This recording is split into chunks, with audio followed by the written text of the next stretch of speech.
मधु जी एक आम मध्य वर्गीय परिवार की मुखिया थी। वो अपने बेटे शालू और बहू अनीता के साथ रहती थी। एक बेटी रीमा थी जो कि शादी के बाद लंदन में बस गई थी। मधु जी के पति की मृत्यु बहुत पहले ही हो चुकी थी। शालू और अनीता की शादी को 7 साल हो गए थे, लेकिन अब तक उनकी कोई संतान नहीं थी। मधु जी की बहू अनीता भी जॉब करती थी, जो कि मधु माँ को पसंद बिल्कुल नहीं था। वो जल्द से जल्द दादी बनना चाहती थीं, लेकिन अनीता और शालू ये अच्छी तरह से जानते थे कि अभी अनीता का जॉब करना कितना ज़रूरी था। मधु माँ अपने बेटे शालू से इस बारे में बात करती तो शालू किसी न किसी बहाने से बात को टाल देता था। इसलिए वो अनीता को ही परेशान करने के बहाने ढूंढती रहती थी ताकि वो अपनी जॉब छोड़ दे। और अभी जून की छुट्टी में तो मानो उनके मन की मुराद ही पूरी हो गई थी। हालांकि वे दिल की बुरी नहीं थी, लेकिन पोते की चाह में वो न चाहते हुए भी ऐसा कर जाती थी। अपनी हम उम्र सहेलियों को दादी बनते देखकर उनका मन दुखी हो जाता था। उस दिन भी घर में ऐसे ही कुछ हुआ। ऑफिस में काम की वजह से अनीता देर तक सोती रही और मधु माँ को अच्छा खासा मौका मिल गया। ये क्या बहू, अभी तक सो रही हो? पता है सुबह के 10 बज गए हैं। शालू भी बेचारा कब से उठकर ऑफिस के काम पर लग गया है और तुम हो कि अभी तक सोई पड़ी हो।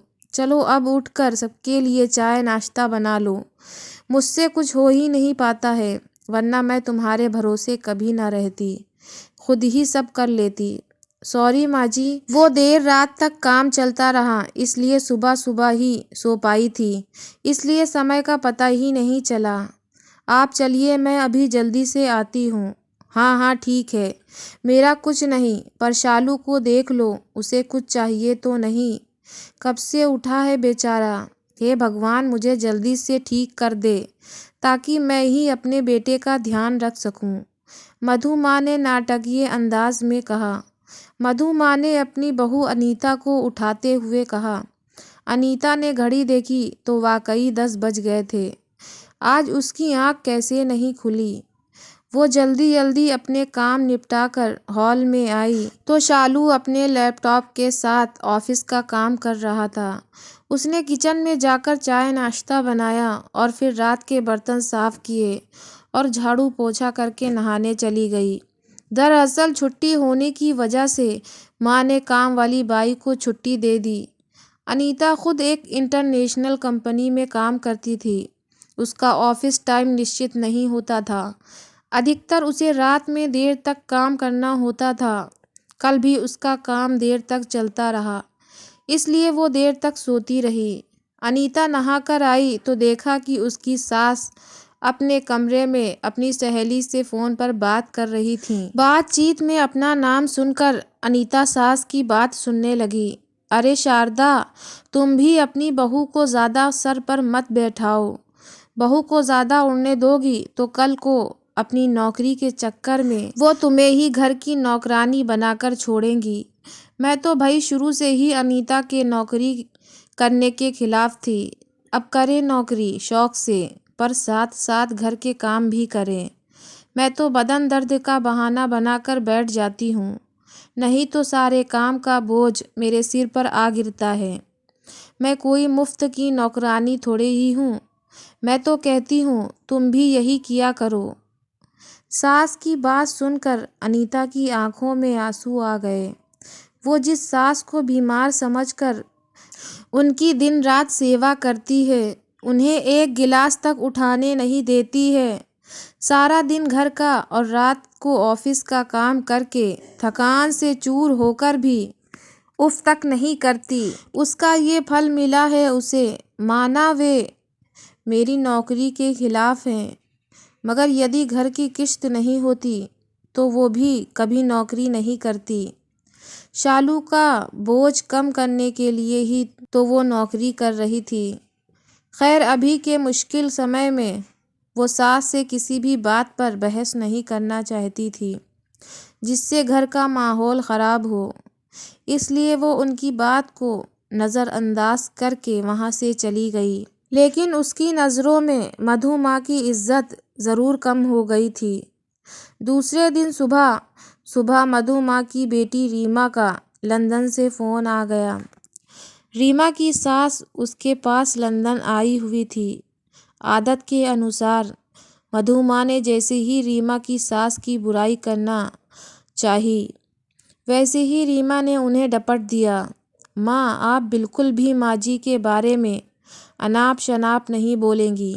पता है आपके चक्कर में आकर मैंने उनके साथ कितना बुरा व्यवहार किया था, लेकिन आज मुझे उनकी कीमत पता चल गई है। तुम तो उनके यहाँ पर आने के कितने खिलाफ थीं, मगर आज अगर वे यहाँ नहीं होती ना माँ, तो न जाने हमारा क्या हाल होता।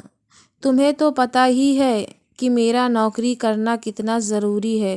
कोरोना ने यहाँ भी ऐसा कहर ढाया है कि घर से ही सब करना पड़ रहा है। नीतू का बेबी केयर सेंटर भी बंद है। मैं और रमेश फुल टाइम बिज़ी रहते हैं। ऐसे में माँ जी ने अकेले ही नीतू के साथ साथ पूरे घर का काम संभाला हुआ है। मुझे कुछ भी नहीं करने देती हैं। अगर वे नहीं होती तो माँ हमारा क्या होता, ये सोचकर ही रोंगटे खड़े हो जाते हैं। सच में माँ, वे कोई साधारण महिला नहीं है, बल्कि मेरे लिए तो देवी के समान है।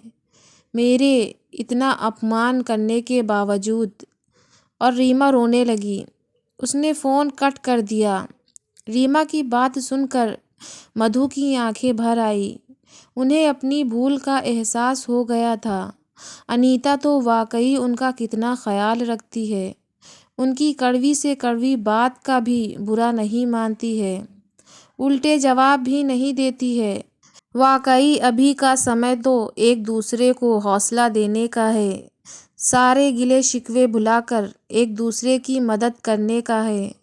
तो फिर वे स्वार्थ में कैसे अंधी हो गई थीं, इतना कैसे गिर गई थीं कि ऐसे मुश्किल समय में अपने ही परिवार की सहायता नहीं कर सकती। उन्होंने उसी समय अनीता को बुलाकर उसके सिर पर प्यार से हाथ फेरते हुए कहा, अनीता, आज से घर के कामों की आधी जिम्मेदारी मेरी रहेगी। मैंने आज तक तुम्हें जो भी कहा और किया उसके लिए सॉरी। चलो अब तुम जाकर आराम करो, खाना मैं बना लूँगी। इधर सास का बदला हुआ रूप देखकर अनीता की भी आंखों में खुशी के आंसू आ गए और अपनी सास के प्रति उसके मन में फिर से पहले वाला सम्मान वापस आ गया था। शायद हमारे जीवन में मुश्किल समय आता ही इसलिए है कि हमें एक दूसरे की अहमियत का पता चले, अपनी गलतियों का एहसास होने और आगे बढ़कर माफ़ी मांगने में वाकई इंसान छोटा नहीं बल्कि बहुत बड़ा हो जाता है, मधु की तरह। तो आपको ये कहानी कैसी लगी कमेंट्स में बताएं। चैनल को सब्सक्राइब करें।